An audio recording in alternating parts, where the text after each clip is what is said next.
Talk amongst yourselves. We'll be right there.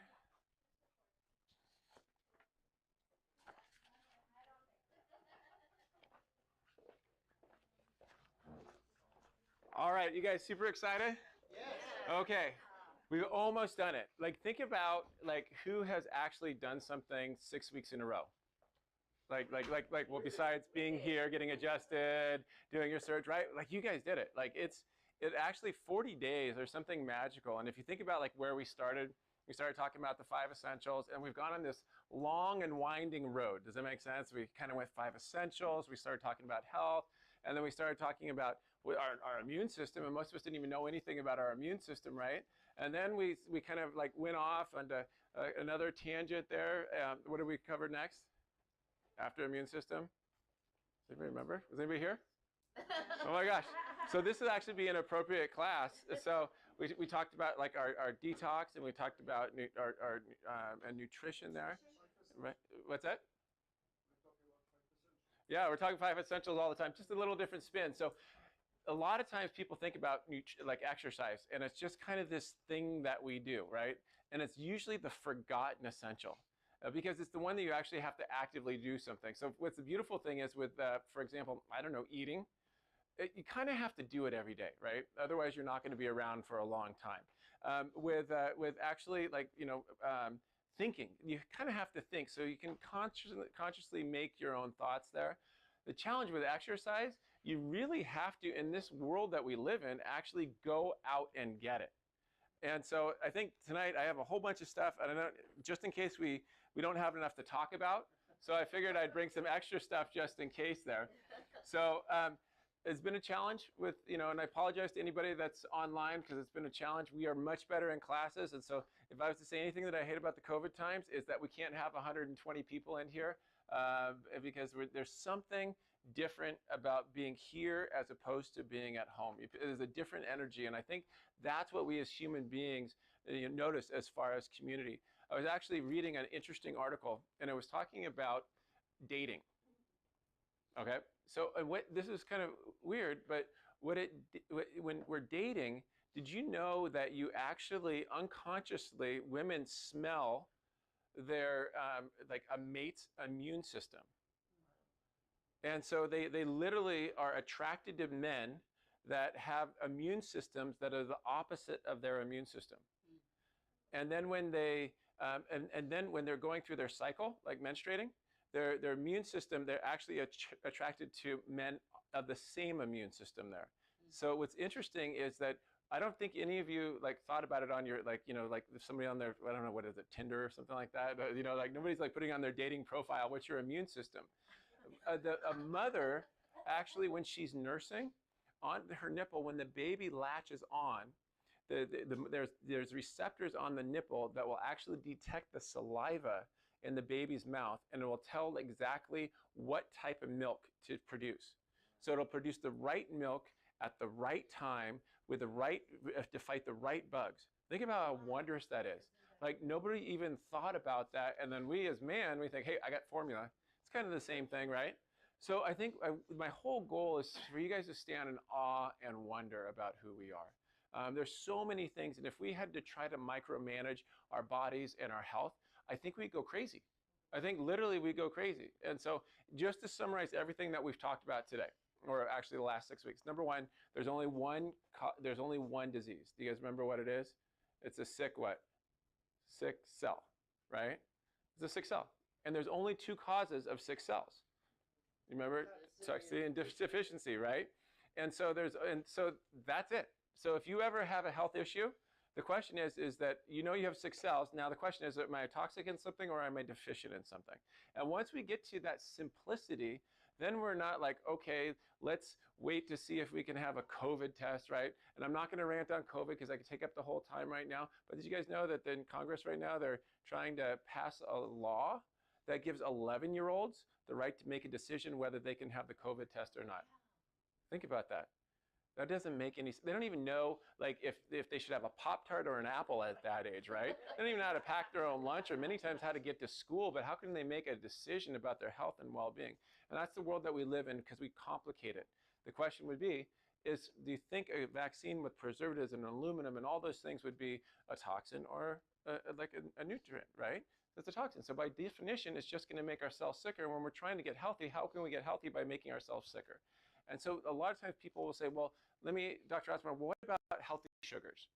I'm like, okay, so is it a nutrient or is it a toxin? Well, it's natural. Of course it's natural.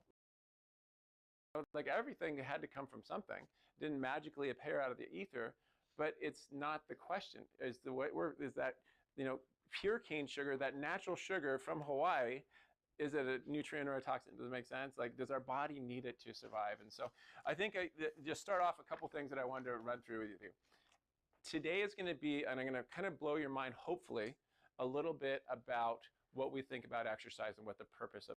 So as human beings, one of the reasons why they say we as human beings have evolved to be able to think and to do things that we do is because of the way that we move. Many times it's also the fats that we have, but really the way that we move.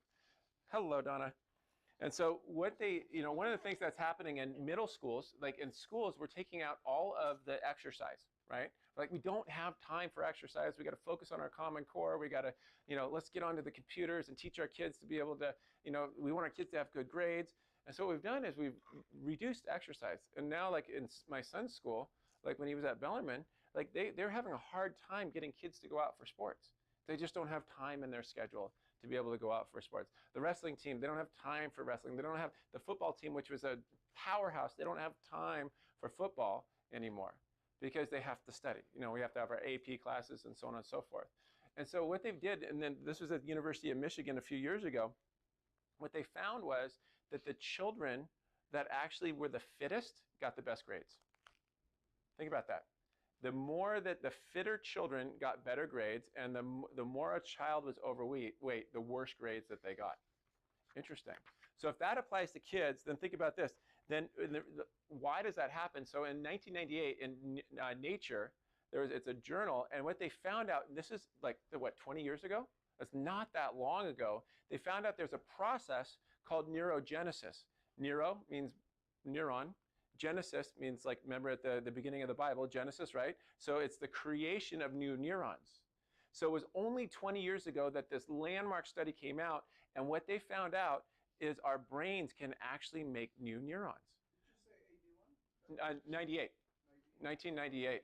And so that our brains can actually make new neurons. And so the way that happens is there's a hormone called BDNF, which stands for brain-derived neurotrophic hormone, okay, or factor.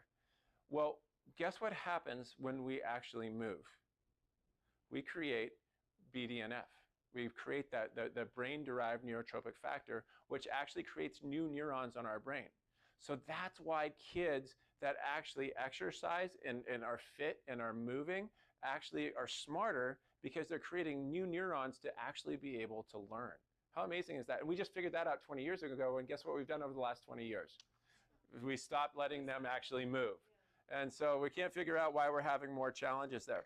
So the next thing that went down is then we're like, okay, if that works for kids, what happens if, let's say, we're adults, right? Let's say we're adults. And what they found is they actually they found that elderly patients, and listen to this, who engaged in regular physical activity for a 24-week period, so that's not like their whole lifetime, that's like half a year, so about 6 months, right? They had an 1,800% increase on measure, memory, language ability. Now, these are Alzheimer's patients. Okay? Do you guys know that there's no cure for Alzheimer's? At least on the outside of your body. There's no cure for Alzheimer's outside of the 5 essentials. Does that make sense? But just by having somebody exercise for 6 months, they had an 1,800% improvement in their memory. You would think that would be ground shaking, wouldn't it? Like, that'd be amazing. Like, it should be on all they expect by, 2040, that 1 in 2 people at the age of 65 is actually going to have Alzheimer's. That's scary. That is scary. Right now, it's 1 in 2 people at the age of 80. So it's, by the time most of us are going to be 65, it's going to be 1 in 2. But how do we fix it? 5 essentials. Just move there. So then when they found that they actually have done studies, and about 30 years ago, they came up with the MRI. And they're like, hey, this is kind of a cool thing. And they started doing these studies, and they're looking at, but they went back and did a retrospective study, and they actually compared the brain size of 9 and 10-year-olds to the brain size of 9 and 10-year-olds today. They look at part of the brain called the hippocampus. And they actually found that the hippocampus is about 20% smaller in today's children than it was in children 20 years ago. Think about that. Where it's literally a de-evolution of our species because we're violating the laws of life. We're not exercised, we're not moving, we're not doing what we're supposed to be doing. And so I think that the biggest thing that I want you to understand is that as we get older, the gray matter shrinks. The gray matter in our brain shrinks. When we're under stress, somebody that's a caretaker, like they take care of somebody that's sick, literally they find that their gray matter shrinks from the prolonged stress that they've been under there. Their rates of Alzheimer's and dementia are through the roof because of that stress. And many times they're not taking care of themselves. They're going to work, they're coming home, they're taking care of that person. But what we do know is that movement, just movement, is the key to actually growing that brain matter there. And so that's really why I put this at the end, because what controls the function of your entire body, right? Your nervous system. So when your brain is shrinking as we get older, guess what happens to our health? Our health shrinks. And so when somebody's like, I just don't have time, I want to eat right, let's just focus on, I don't want to do the exercise thing, I don't like to exercise. No, it's absolutely essential for us to be, get up. They actually found that like if somebody sits in a chair, right? If somebody sits in a chair for 8 hours a day, and I can't find that, that like if their brain ages, and listen to this, 4 years for every 1 year that they're alive. Wow. At that rate. So you have, what happens to most people? They retire, they lay down, they watch in their lounge chair, right? They wake up in the morning, sit there, watch Fox News. They watch Fox News all day long. They sleep in the chair. They never really get out of it. They're literally aging at a rate of 4 to 1 compared to somebody that's out there golfing, doing things like that. It's scary. It's not natural. That's why we have, every cause has an effect. And the good news is that we're fully responsible for it. We can choose our destiny. It's nothing that we need to be afraid of because we're fully in control of it. So I'm going to use this as my thing there. So, are you guys ready? Ready. All right, let's talk about exercise here. So, do you guys know who that is? This is Larry the Cable Guy. Oh, yeah. Yeah, this is Larry the Cable Guy. And I thought I always put a picture in there, and I thought I'd show this. So we actually were at a hotel at a seminar once, and we're sitting there, and I walk into the hot tub, and because we had done surge in the morning, and one of the goals was to do 100 burpees as fast as you possibly can. Whoa. I was so sore I could barely move. And that was like, have you ever done surge and then that day you're fine, oh, that was a good workout. The next day you're sore, and then the third day you're like, I just can't move like that. So this is actually the first day and I was sore. So I sat down in there and I had this and I sat down and I looked across and I'm like, there is no way. That's Larry the Cable Guy sitting right across the hot tub from me. So we started talking and then we started talking about chiropractic. And the next thing you know, I'm like, hey, you should come to our seminar tomorrow. And he's like, well, no, next thing you know, we get him up to the seminar, we get him to, get up on stage, we get him adjusted for the first time in his life. But the point is that there's always an opportunity to speak the mission. Does that make sense? He had no idea what chiropractic was, just like most people have no idea what those 5 essentials are. And so I always say that if you can't teach it, you can't do it. And so that's why we always find that opportunity to tell somebody, to teach somebody, to educate somebody, because if you can teach it, then it becomes your identity and you actually start doing it there. So our goal tonight is obviously making fitness fun. Fitness is never supposed to be a horrible thing, okay? And in fact, the only reason why it's ever a horrible thing is that we have this memory of what we used to be able to do, and then we try to be able to do it. And so we think, okay, I'm going to that's it.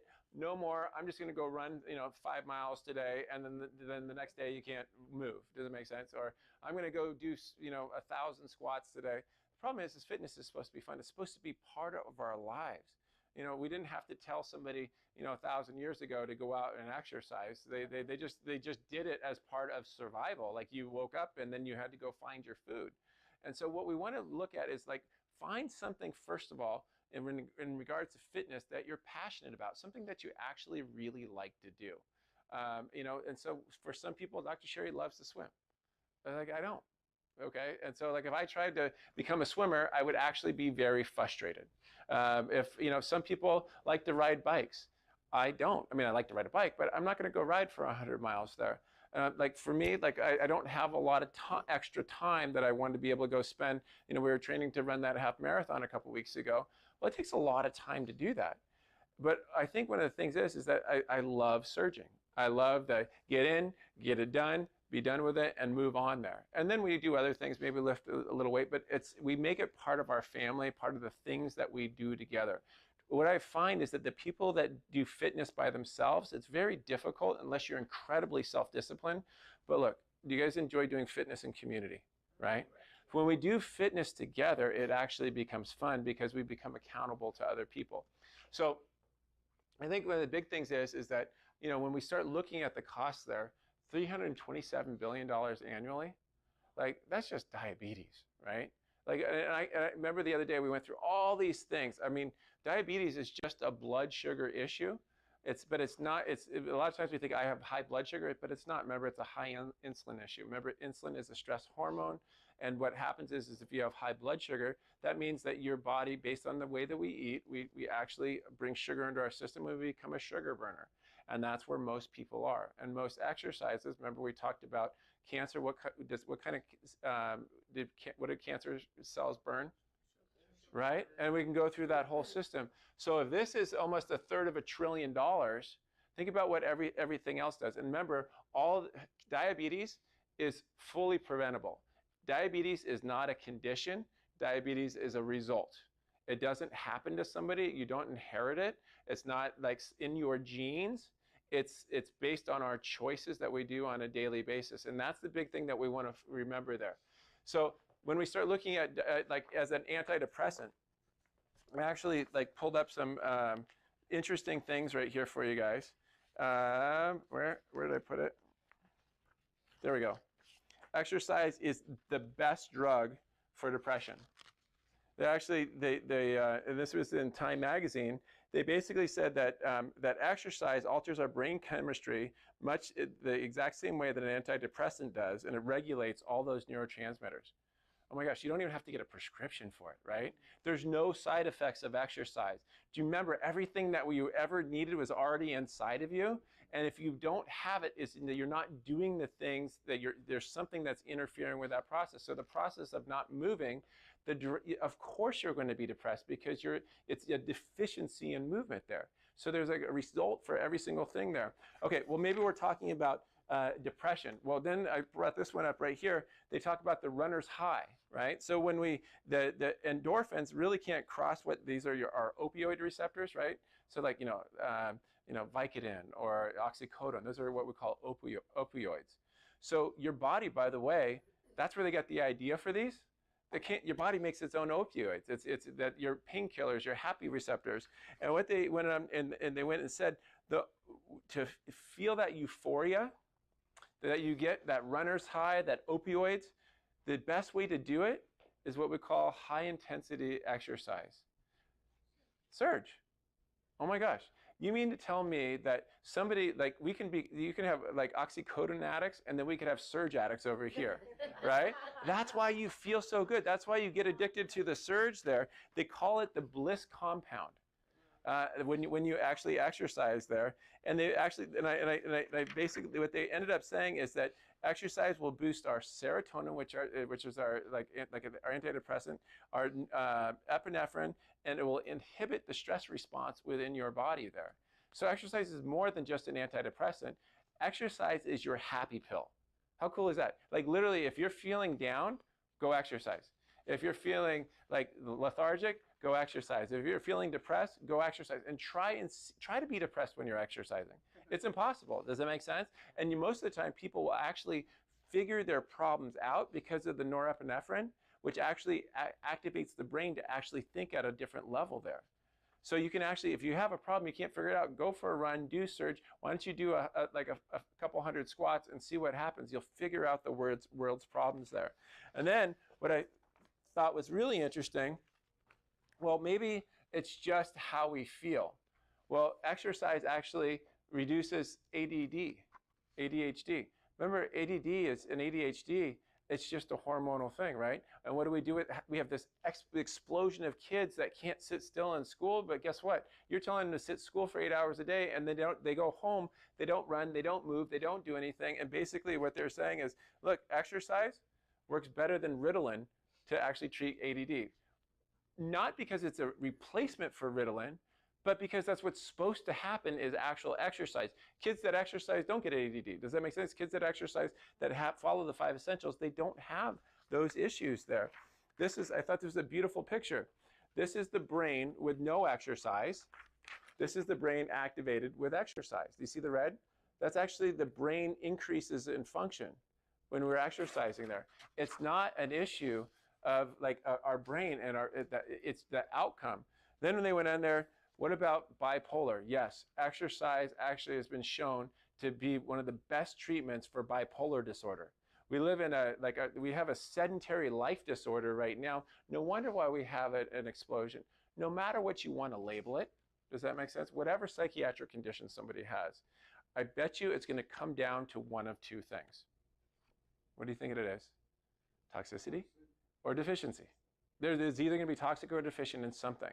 And I would suggest that many times it's going to be a deficiency many times in movement. And you'll find that the people that have a lot of issues, they move the least there, okay? So we got to talk about developing a fitness plan, and this is a really big thing.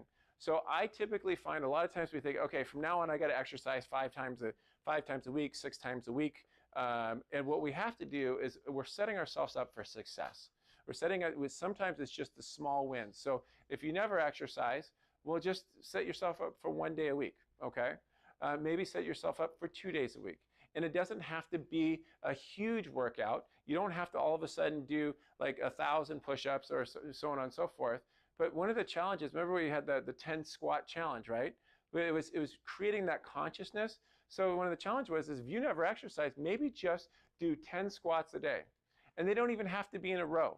Maybe they can just be 10 squats throughout the day when you think about it. And then what ends up happening is now you start having this exercise consciousness. And I guarantee you're like at night and you're like, okay, I've only done 9 squats. You'll probably do 10 and then maybe plus 1, right? And it gives us that win. It gives us that dopamine release about doing what we said we're going to do. So there's a lot of different types of exercise. But remember, the key is this. It's all about oxygen and it's all about stimulation of the brain. So when we look at oxygen, that's why it's not, surge is not the 4th essential. It's oxygen and lean muscle mass is the 4th essential. When we're not exercising, we're literally suffocating our body, and we're suffocating our brain. We're not detoxifying there. We're not stimulating the brain. We're inhibiting our digestion in our gut there. Literally every single aspect of our physical being shuts down when we're not exercising. So I talked about movement stimulates the brain, but this is what I want us to remember. If we go back to our cancer class, okay? Remember we talked about a healthy cell and a sick cell, okay? Sick cells use glucose, which is sugar, okay? Healthy cells they like fat for their energy. They can use glucose, but remember, cancer cells cannot use fat for energy, because they have to use, they need to have oxygen to burn that sugar, okay? So you need oxygen and sugar to burn for what we call aerobic exercise. So aerobic exercise is typically, when they say, go for a run, and as long as you can keep speaking to somebody and you can have a good conversation, or maybe go for a walk and have a good conversation, that's aerobic exercise, okay? It means that oxygen is getting in there. And when you're in that place, your body's actually burning sugar, which is great. And once again, part of it is stimulation. But what we want to be able to do is that remember when we have sugar, it creates what we call the ROSs, or the reactive oxygen species. Remember we talked about the breakdown of sugar in our body? Actually has 50 times more oxidation. Remember, oxidation is the process, that's the waste products from the breakdown. It has 50 times more oxidation than fat cells. So the oxidation is the thing that damages the cells and causes increased aging. So when our primary source of energy is actually sugar, we have 50 times more oxidation in our body, and our body ages at an accelerated rate.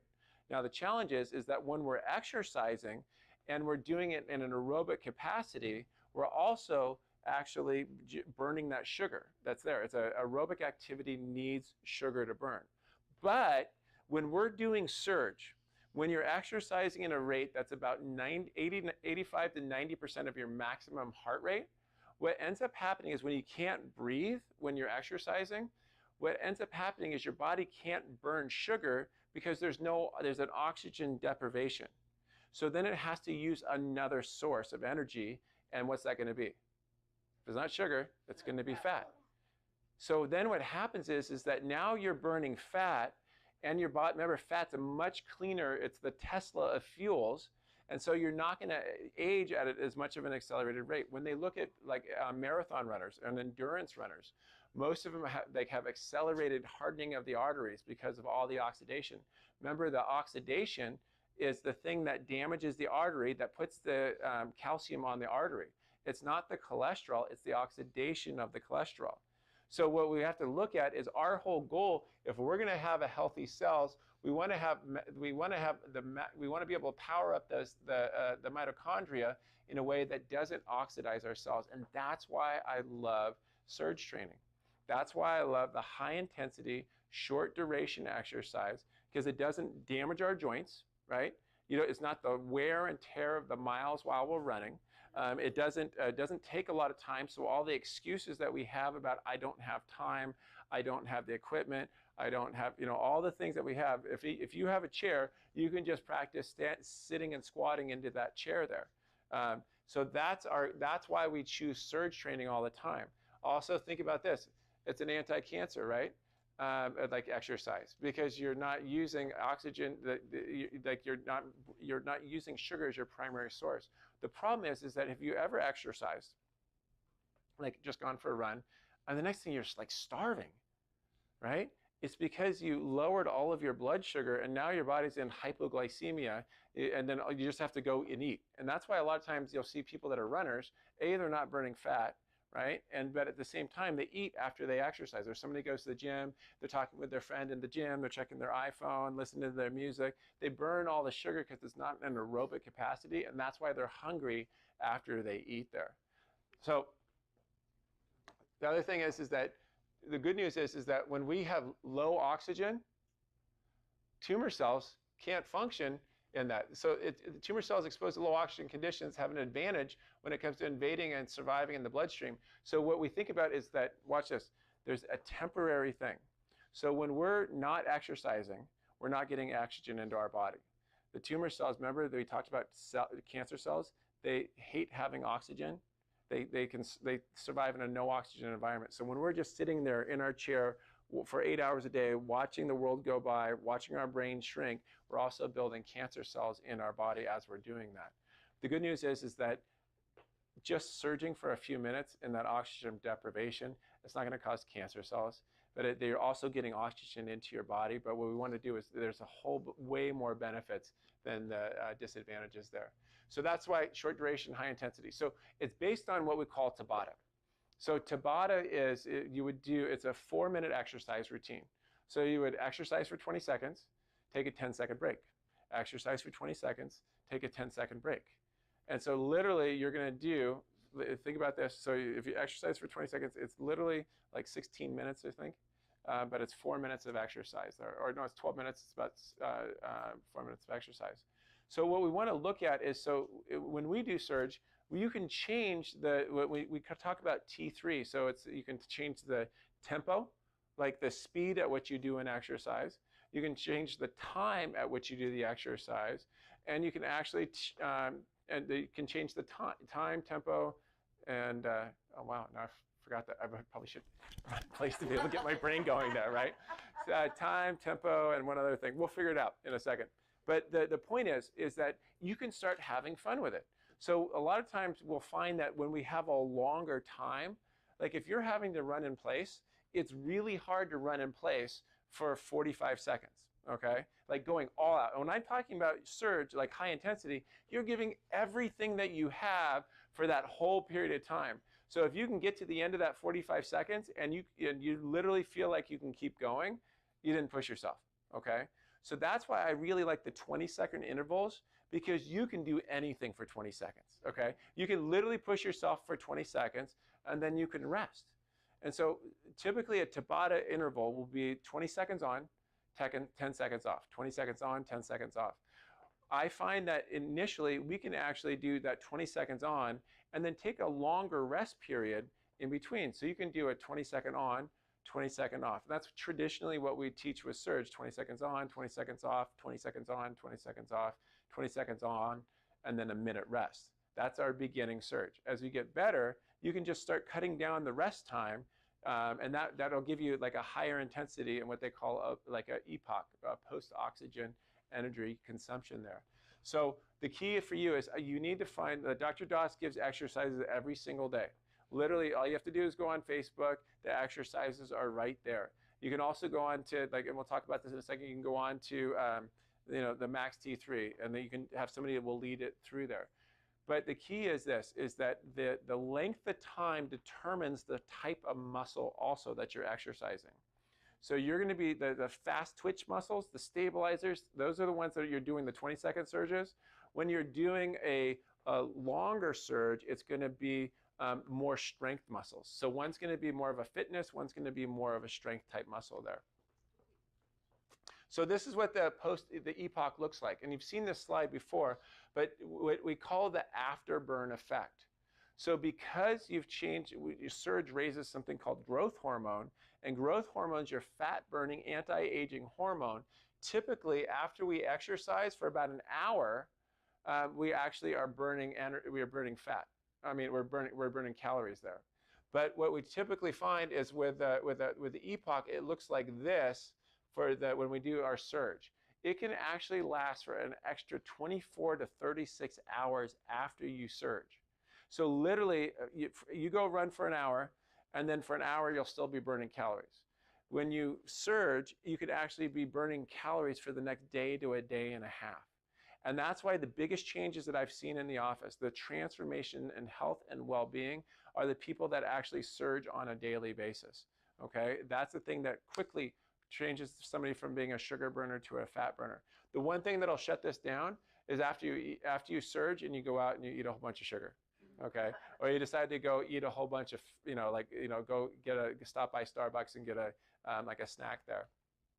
So Max T3, if you guys need help, like everybody that starts here, they get a little Max T3 like bookmark.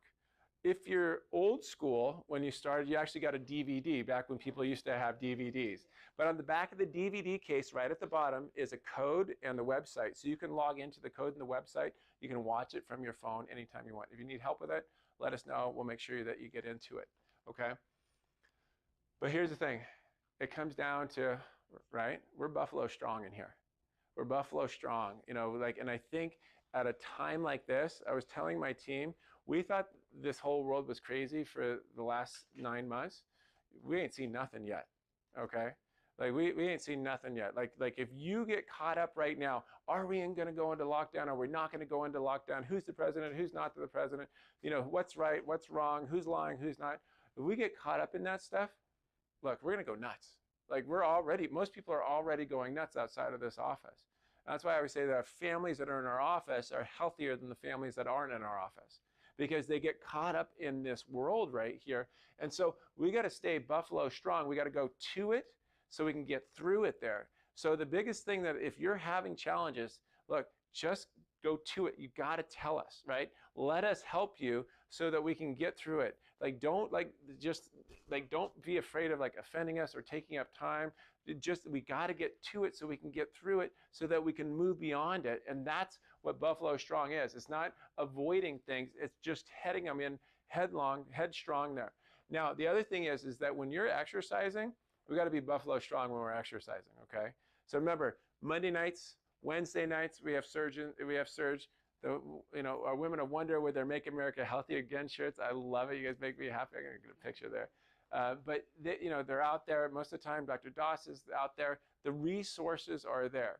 But when you're surging, I want you to get that Buffalo Strong mindset, right? Like just know that you can do anything for 20 seconds, anything in the world. You can hold your breath for 20 seconds. You can hold a squat for 20 seconds. You can say, I'm going to quit smoking for 20 seconds, right? And if we string enough 20 seconds together, then we actually get 60 seconds. And if you can do 60 seconds, you can do 2 minutes there. And that's what life is all about. It's about stringing together a whole bunch of 20 seconds. And that's what it is. And by the way, do you notice that buffaloes don't walk by themselves? They walk in a herd. And that's where their strength comes from. Like if you see one buffalo, you're not as afraid of it. But if you see a whole bunch of buffalo running at you, like there is nothing in the world that's not afraid of a buffalo herd running. And that if we can get enough of us together and we band together and we stick together and we're all going in the same direction, this 5 essentials direction, committed to the life that we were promised to have, with the energy and the vitality that we're promised to have, there's nothing that can stop us from changing the world. And that's what tonight, that's why we're doing this. So second thing is this, health versus performance. And this is a big one. People ask me like, okay, what supplement should I take when I'm exercising? What do you want to take a supplement when you're exercising?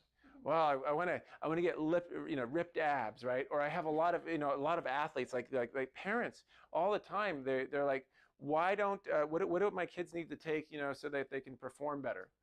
I am not interested in somebody performing better. I'm interested in people being healthy. Because you can take all kinds of supplements and biohack your body and do things that are destructive to your body and take this and that and actually go faster and get leaner. But if you get sicker in the process, it's counterproductive there. So I caught myself in this one time. There's a running store across the street. And I asked him, I said, so what can I do? Because I was going to do my first 10K, and this was decades ago. And I said, what kind of sports drink should I take? He goes, water. Oh no, I know. But besides water, like what can I do to enhance my performance and my recovery? And he goes, water. And I know, and like you're not understanding me. I'm like, I know I can do water, but I can buy anything I want. What's the best thing in the world? He goes, look, I've probably run 100 marathons, and I'm telling you, it's water. And I'm like, are you sure? Water. And so I think do not get caught up in the trappings of what you see about performance enhancing. Remember, anytime you have performance enhancing over here, there's going to be a cost over here, okay? So the key is that we only look for things that are health enhancing, not performance enhancing. And there's a one that's a kind of a writer downer there, because there's a difference between performance enhancing and health enhancing. Performance enhancing can be health enhancing, but you actually, if you're healthy, your performance it goes forward there. Okay, pre-workout, and this is a really big one. Okay, like what do you eat before workout? So here's how your body works. Typically, it takes about 12 hours from the time that you eat for all the sugar and everything like that to start to exit your system there, okay? So if our goal is that we're trying to, initially when we're exercising, even if you're not, like even when we start doing surge, we're not necessarily burning, like exercising really hard. We're gonna burn sugar first. So if sometimes somebody says, well, I'm gonna go have breakfast before I exercise, maybe I'm gonna have, like a little piece of toast, or I'm gonna have, some juice or something like that. You're literally loading yourself up with sugar, putting sugar into the system, and that's the first thing you're not really getting that weight loss. And so what I find is that what we want to do is before we exercise, I typically find that number one, you don't want to eat, because when you're exercising, you're pulling blood away from your digestive system. Which then, because it takes a lot of energy to digest food. So I always say, try to minimize the amount of food that you have before your exercise. That's why I like exercising in the morning. Literally, I don't exercise at night. It just doesn't happen. Like I'll procrastinate, and if I don't get it done by 10 o'clock, it's just not gonna happen in my day unless we're surging here. So the key is before you exercise, typically I suggest to people that they try not to eat before they exercise. They're like, well, what about protein shakes? Look, most of us, protein shakes are designed to repair muscle. And does that make sense? And most of us aren't like the type of athletes that are trying to repair so much muscle. We get enough protein from the meat that we eat, right? Hopefully you're eating grass-fed or free range, right? But you get that your protein from there. For the most part, before you exercise, you don't need to eat anything. Some people get lightheaded when they're exercising. And that's actually really good because that means that you actually know that you're a sugar burner. If you're getting lightheaded because while you're exercising, it means that you're already, like, your body's so sensitive to your blood sugar levels that this is the ideal exercise. And maybe just go slower for a while and start to retrain your body so it actually learns to be a fat burner there. The other thing is that the best pre-workout is also water. Get your water, but try not to get your water just before you exercise, because remember, by the time you feel dehydrated or by the time you feel thirsty, you're already lost up to 25% of your performance. So think about that. So remember, we talked about the Navy SEALs. They say hydrate today for how you want to feel tomorrow. If you're going to exercise in the morning, hydrate all the night before the day that you exercise there. This is one of my favorite things, and there's a couple things that I really like. And if you read the labels, remember we talked about the carbs, counting the carbs. Like most meal bars are horrible. They can have like 30 to 40 to 50 grams of carbohydrates on there, and many times the fats that you have in there are absolutely disgusting fats. They're rancid fats, hydrolyze this and hydrolyze that. They're literally not even fit for like an animal to eat. And why would we want our animals to be sick anyways, right? The point is that's why I love the Max Keto bars. They have the coconut bar. They have a high fat concentration, and even but they have a high fat concentration in there, very low carbs, and there's nothing in them that will actually make a cell sick. There's only nutrients in there. There's absolutely no toxins. So sometimes in the afternoon, let's say you're coming over here to Surge, and you're like, I'm just starved, and I won't be able to eat until 7 o'clock. It's a really good option to be able to have a max, I think I actually need to go through a 12-step program, because you'll see me, my wife's like, we'll do inventory. She's like, we're missing 7 bars. And I'm like, I don't know. Because it's because it actually, I do a Surge sometimes. It allows me to keep going during those times. But if you're having issues beforehand, make sure that maybe having a little bit of fat beforehand, something that will satiate you but won't fill you up. And maybe if you are going to work out beforehand and you're having issues, at least maybe have a protein shake, because it's already blended, so it's already liquid, so your body doesn't have to digest it. In the morning, I like a cup of coffee. It's the one thing that's like my vice. But I also put MCT oil in there. And I actually have cacao butter, and so they would call it bulletproof coffee. But what happens is that now I get a nice concentration of fat that goes into my body. A little bit of caffeine is okay because it stimulates mental performance there. But at the same time, that's really one of my foundations. You can even, if you don't even know how to do it, you can go to Bulletproof. They have these little bulletproof coffee packets that you can get. You can get MCT oil. We have it on our website there. I use MCT oil here all the time. Sometimes when I'm I need energy, I'll have a little, don't have too much of it, by the way. I think I told you guys the story, when I had MCT oil for the first time.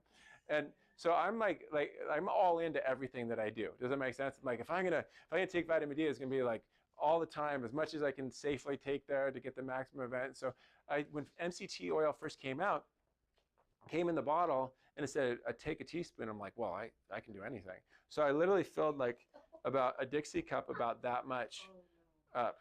And I just pounded it, and I'm like, oh, that was nothing. And so I'm out here adjusting. All of a sudden, I'm starting to get sweaty and hot. And because it revs up your metabolism too. Literally, my body went into overdrive, and I was soaked from just dripping sweat. And by the way, if you have too much of it, you know what's going to happen? You're going to get diarrhea. And I didn't know that was happening. And so then I'm standing there, and next thing you know, I'm like, there's a rumble there. And I literally would go adjust and run back, and adjust and run back, and adjust and run back, and adjust and run back. I actually told Dr. Mike, you got to cover this for me because I have no idea what's going on. So be very careful with your MCT oil. It's incredibly powerful. It's a great source of energy. When we just ran our last race, I had a teaspoon before the race there. But this is a great way if you're trying to cut weight, and we'll talk about intermittent fasting in a second, to be able to reduce, like, like what do you do when you have that energy deficit during the day there? A teaspoon of MC2 oil is really great for that. All right. This is a big one. Have you guys ever exercised really hard and you got in the shower and you couldn't stop sweating, right? Like then you get in and you're like, why am I still sweating like an hour later? That is fantastic. That means like that your body loves the sweat. I talk about my infrared like sauna. Like you can exercise, jump in the infrared sauna, keep sweating. Exercise is one of the greatest ways that your body can detoxify. Remember we talked about a couple of weeks ago, like make sure you wipe the sweat off of you. Your body's getting rid of the toxins. Don't let them soak back into you there, okay? So don't ruin it. Make sure you're hydrated. If you don't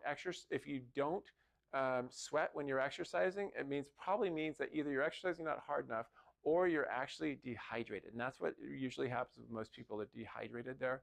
Or our liver's so toxic that our body just doesn't even know what to do, because remember, detoxing takes energy there. And if you're exercising, you're having to take the energy away from the detox process. So this is a big one. And I don't want you to look at this part right here. But does this look healthy to you? Like, I mean, seriously. Like if you're walking down the store and you see this protein powder that says Garden of Life, and you're like, raw organic protein, right? Organic plant, vegan, dairy-free, soy-free, easy to digest, probiotics and enzymes there. Looks pretty good, right? So this is an important thing. And this is, people ask like, supplements.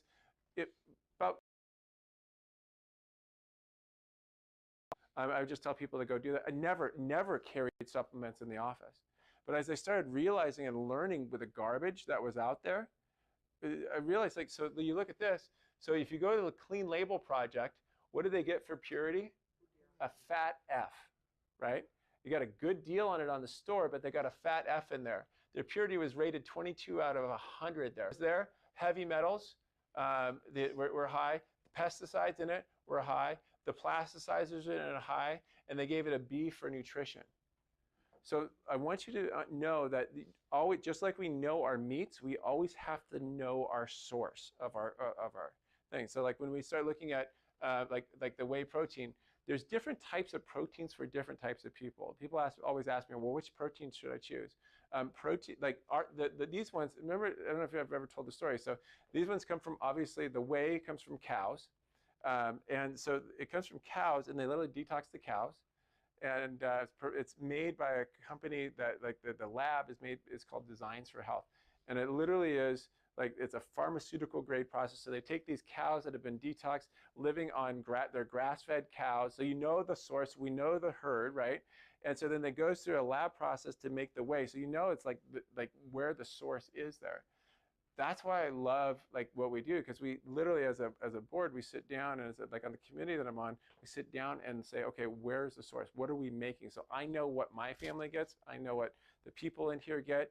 And what it does is it allows me to know what the results are going to be. I can't stand somebody will like bring in, a lot of times they'll have like this mishmash of all different types of supplements.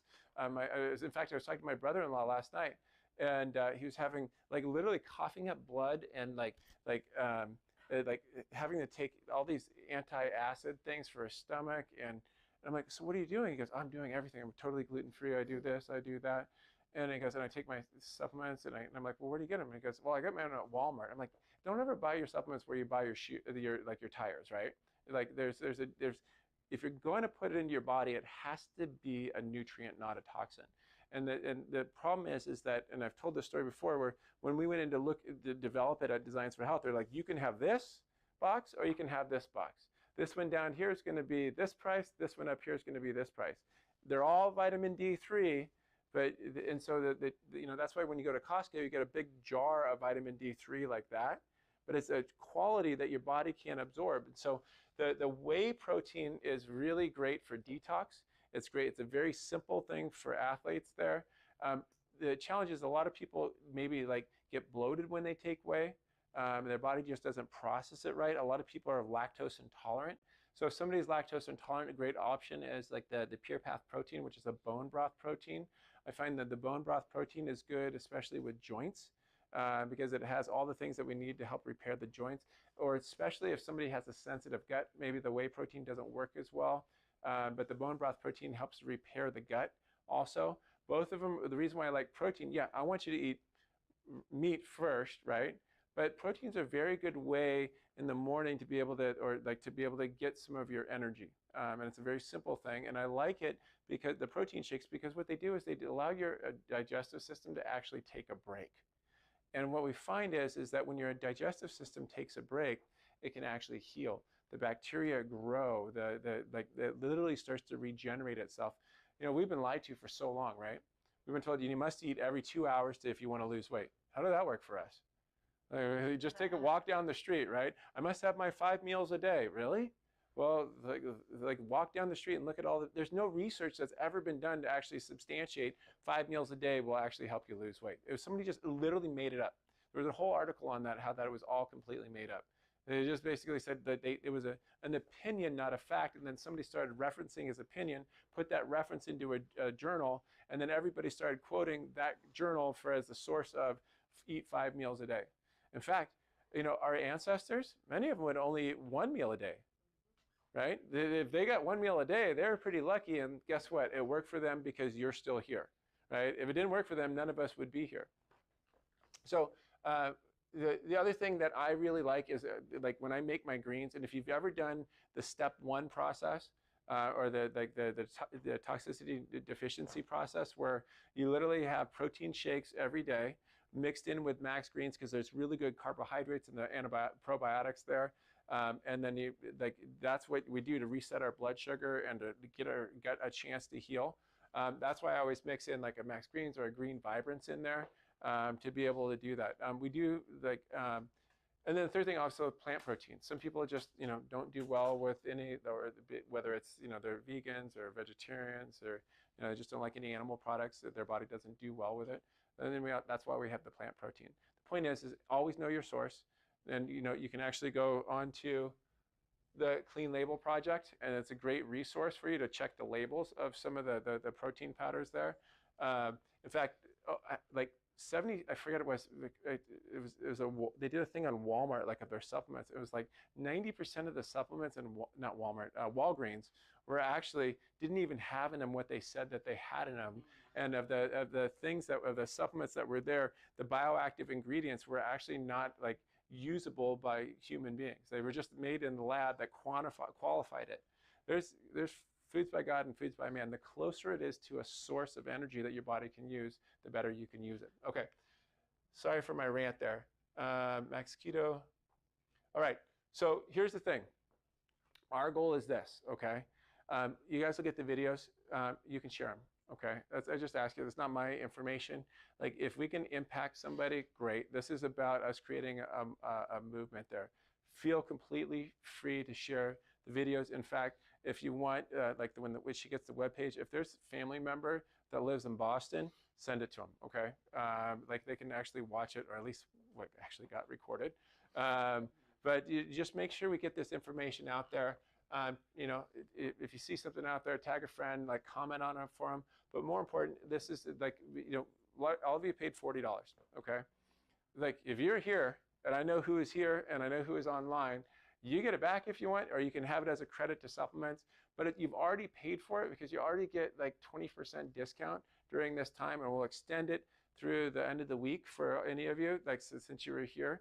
You'll still, whatever supplements you buy, you'll still get your 20% discount. And you know, after we tally everything up, you know, you'll get a decision whether you want to have a credit or you want a refund. That's up to you. I just wanted to make sure that all of us had some skin in the game on this one. All right. Chiropractic. I just wanted to throw this in there. Obviously, you guys know that I feel passionately about chiropractic, passionately about the nervous system. But what I wanted to do is remind you just from an exercise perspective, okay?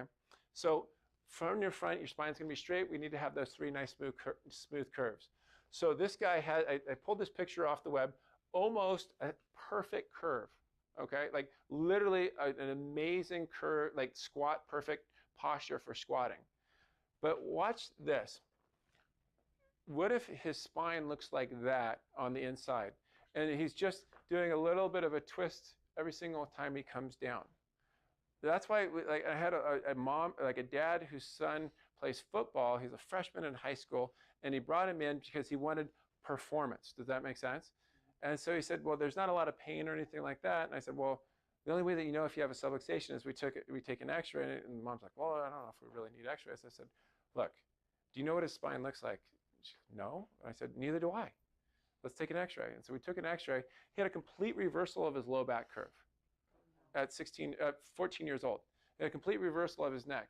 The dad has a personal trainer that's literally working him out, and every single time he's working out, he's doing this, right? You think he's doing damage to his spine. Like, you can't undo that damage. That's why I always say that, you know, especially that child athletes, they need to be checked just as much as adult athletes there. When we're exercising it, like, know what's going on with your spine when you're exercising. If you're having problems, you know, a lot of times somebody will say, well, it hurts when I do squats, my knee hurts. Well, why is it just the right knee, not the left knee? Does that make sense? Let's ask better questions there. So listen to your body when you're exercising, okay? So that's why I put that picture, just to know that, look, from the front, we got to be straight. Exercise can damage us, even if it's a good thing, if we're not balanced out there. Home care. I actually find that I do my home care before I work out in the morning. And the reason being is that, look, my spine's warmed up, it's prepared, it's ready to go. Like, wouldn't you want to, like, have your spine loosened up, and the risk of injury goes down, you know, like if you're prepared and warmed up there. But what I wanted to do is cover this. A lot of times, my favorite exercise is the wobble disc. And anybody that does wobble on a regular basis just really goes after it. They love it. Like if I would say you can't do anything, you can't wobble ever again, they're like, are you kidding me? I've never had anybody that wobbles say that they don't like wobbling. And if they don't, it's only because they're doing it wrong. But one of the things is it actually increases nutrition to the brain and spinal cord. Remember, it's a pump. When you're wobbling, you're literally bringing a pump of nutrition and getting the toxins out of your nervous system there. Kind of an important thing if you're starting the day off right there. Full range of motion, increased cerebral spinal fluid to the brain. And look at this. Allowing the brain to function better, pumps the diaphragm, increasing oxygen to your lungs, and it also massages the heart. Literally, when you're doing this, you're helping that heart move, pumping that heart and massaging your heart. Kind of a good idea. Range of motions cause the nucleus, the inside of your resting disc, to actually become softer. We cannot change a spine if the spine is rigid and stiff. It's just impossible. I can adjust you, but the spine's not going to change if your spine's rigid and stiff. And the discs, the more that you move, the more hydrated that they get, the more flexible that they get there. And so that's why wobbling is so important, especially when you come in before your adjustment. Go after it. Like, really get your wobble on there. But one of the things that's important is that, where was it? It enhances the oxygenation, stimulates your metabolism, and prevents disease. By the way, these aren't just things that I wrote down. I pulled all these things from research articles. And so this is why we have you wobble there. They're actually, the studies that I actually looked at, there was one study that said they looked at people before and after, and they did x-rays on them on a periodic basis. And they found that if people did 120 wobbles every single day, and it seemed to be the magic number was about 500. That literally, they could, like for 500 days in a row, okay, so that's what, a year and a half? That they didn't have any of the people in the study that didn't have regeneration of their discs. Think about that.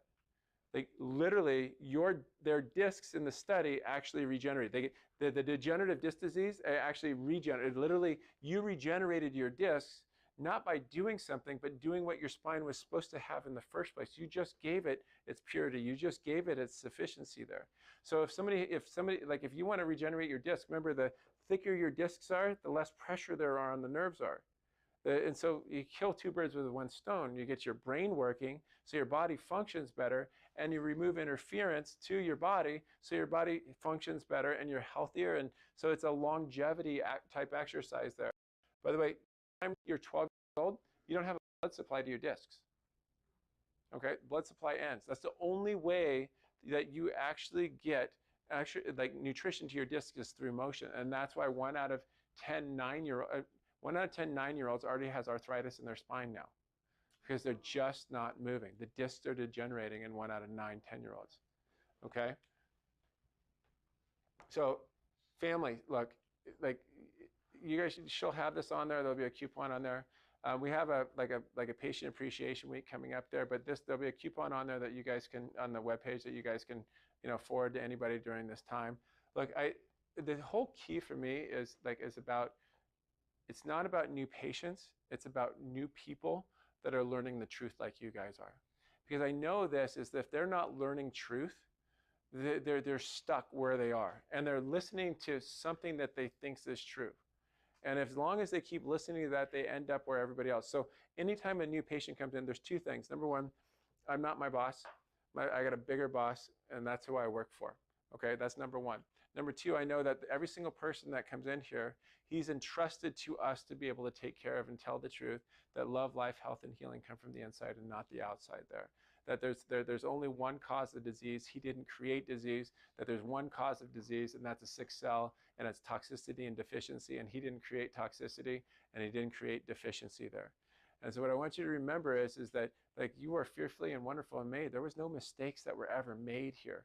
And so it's only this educated mind of thinking how we can improve the world. There's no biohacking our body because we don't need to be hacked. We just go back to 5 essentials there.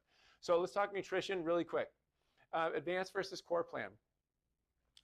Really quick on advanced versus core plan. It's in your book, but I always look at is that, I always say that we try to live on the advanced plan Monday through Friday, and then go on the core plan Saturday and Sunday, okay?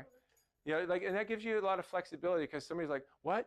I can never have a piece of toast again for the rest of my life. What am I going to do? I'm never going to be able to have a potato for the rest of my, you know what I mean? It's what you can actually have balance in your life. And if you're, remember I said it's 80% of the time. If you're living it, the 5 essentials lifestyle, 80%, you're going to be one of the healthiest people on the entire planet there. So advanced plan, literally it's just we minimize the carbs in there. We try to increase the fats in there. The core plan has more whole grains in there, and a little bit more carbohydrates. They both still try to minimize, the advanced plan has no sugar, Granny Smith apples, some berries there. You can have a little bit more fruits. And then I always get the question, and I just had it again, literally it's about once a day that somebody gets me the question, but aren't fruits good for you? Yes, right? Fruits are good for you, but not in the quantity that we eat them. Right now, there's no, if you want to go find apples on an apple tree, they're non-existent because their season was past. I have my blueberry bush in my yard. 2 weeks out of the year, I get blackberries. I don't get blackberries for the rest of the year until next year there. But I can go to the Safeway and I can buy blackberries every single week for the entire year there. So it's the amount of the fruit that we have that's the problem. And the problem is the type of sugar in fruit is called fructose, which actually damages the liver similar to alcohol, okay? So that's why they're finding that the people that eat a lot of fruit, even though it's good, it has the antioxidants and the vitamins and everything like that, it's actually damaging to the liver, which is your toxic detox. And it's hard to lose weight when you're eating something with such a high amount of sugar in there. So live on the advanced plan, vacation on the core plan, okay? Next thing, fasting for metabolic efficiency. Fasting's got a bad name. Because they always say if you starve yourself, remember that metabolic thing, you don't want to turn down your metabolic furnace, right? Don't skip meals, really, because everybody that's eats all their meals and 5 meals a day, they're not doing too well. So intermittent fasting, typically, what I start off with is the 12-hour fast. So tonight I'll get home at about 7:45, right? Eat until about 1 o'clock the next day. But if you go, let's say I got home at 8, I could pretty much eat and then fast till 8 o'clock the next day. That at least will give my digestive system a chance to relax, okay? We start off with 12 hours, and then we start to try to increase that. Typically, I like to be at about 16 hours for myself, so I don't eat, I'll go to bed. I don't eat usually until 1 o'clock. That's okay. It's okay, because remember, my ancestors, what did they do? They didn't walk to their refrigerator in the morning, right? They say, okay, what am I going to have? There wasn't pre-made bacon and eggs. They didn't have bacon sitting in there. They actually had to, if they wanted bacon, they had to go kill the pig and then slaughter the pig and then eat the pig and then cook the pig, right? So the point is, our body is designed to have periods of not eating there. It's actually healthy for it there. But we have our 3 meals a day. We got breakfast, lunch, and dinner, and then we have snacks in between. And so it's okay to skip a meal. We like to have our eating in about an 8-hour window there. Types of fast, I went into that. We talked about intermittent fasting. If you haven't gotten it, especially people online, but I wrote a book, the 21-Day Transformation book, and in there's a whole section on intermittent fasting. So if you need it, just like let the front desk know, or like go into like how like we text you to see if you want to confirm your appointment. Just type 21-Day Transformation, and they'll make sure you get an email on that. Okay. So the other way is what they call OMAD, 1 meal a day. Have you ever done that? Like on a weekend, you get so busy doing something, you're like, oh my gosh, it's like 5 o'clock tonight, and I haven't eaten all day. And I usually like to do that on like Sunday. And you wake up in the morning and you have church. Next thing you know, you're going to Home Depot, and then you're like, okay, let's have Sunday dinner. And so like what I like to do is looking at different plans. This is what we call the 5-1-1, and this is the easiest one. You have 5 days of intermittent fasting. This is the kind of the ideal. 5 days of intermittent fasting, living on the advanced plan during those days. Then you have 1 day of a core plan and 1 day of a OMAD. That would be an ideal scenario for somebody, because you're not denying yourself of anything. You're able to have what you want, but it also takes food from being the focus of our life. Second thing, the other option is 4 days of the advanced plan, 2 days of core plan, 1 day of OMAD. Look, if you're not looking at OMAD, you can do 3 days of core plan, right? You just have a plan, because if we don't have a plan, we have a plan to what? Right? And that's where most people are. They're like, they always say if you base your life on your emotions, you're totally screwed, right? Because like our emotions are really messed up anyways. Like, are we happy or sad? If I feel inspired to do something today, then I'm going to do it. But if I have a plan, no matter how I feel, I have my plan and I work my way through it. And that's what buffaloes do, because the only way to it is through it. All right. So I think that for me, the biggest thing is that I'm super honored that you guys are here. And I'm super honored that to be able to stand in front of you and be able to share this time with you. It's actually really touching to me, because after like literally 25 years or 26 years of standing up, and just to be able to have you guys with us, for 6 weeks has been something that it's been very gratifying to me, because it also gave me an opportunity today to say everything I wanted to say, because I always feel like I never have enough time to say it. But at the same time, I know that there's transformation going to be occurring here. And I know that some of us have been to every single class and have all the notes in every single binder, but hopefully you learned something that you didn't learn. And I think that it's this time as we go into the next year, and it's no wonder why we did this at a time of chaos, because we wanted to bring order. And so you have the opportunity to bring order into your life. You have an opportunity right now to have the world that you want to have based on the things that we do. So let's get our plan. Let's not live in a place of fear. We know that we don't know what truth is, but what we do know is that there's only one cause of disease. It's not COVID.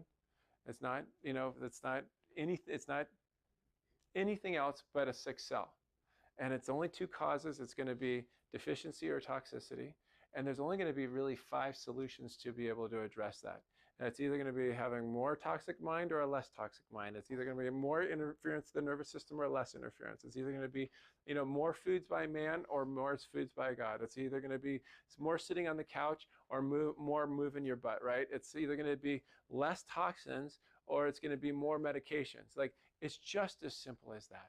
And if we just keep things simple, then we can actually have the transformation and we can just speak it into people. So I just want to thank you guys from the bottom of my heart. I love every single one of you guys. And we'll do it again next week. All right. So thank you. And if you guys have any questions, I'll stay around. But make sure you get your resources. Look for the link to the webpage there. I'll have her put a PDF of the 21. Actually, I'll have her put a PDF of the 21-day transformation on the webpage there too. All right. We're good. You did it. Little high fives around the horn. Boom. Yeah, everybody gets one. Yeah, there's, wait, hold on. You nailed it. Yeah, no fist bumps here. No elbows. Thank you very much. Good job, champions.